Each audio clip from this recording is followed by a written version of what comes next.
бахшида ба 80-солагии ҳунарманди мардуми Иттиҳоди Шӯравӣ, дорандаи ситораи президентӣ профессор Ҳошим Гадо ва Соли ҷавонон. Дуввумин кинофестивали байналмилалии филмҳои кӯтоҳ «Навсос» дар шаҳри Душанбе. «Навсос» бо иштироки синамогарони ҷавон аз кишварҳои Қазоқистон, Қирғизистон,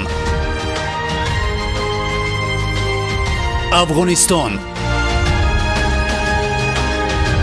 Эрон, Ӯзбекистон, Русия, Ҷумҳурии Мисри Араб ва Тоҷикистон.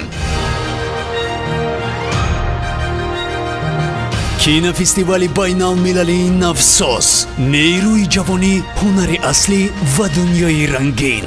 оғози фестивал 16 сентябр соати 18 дар толори фарҳангии донишгоҳи славянии Русияву Тоҷикистон. маълумоти бештар бо рақами 93 556 56 20.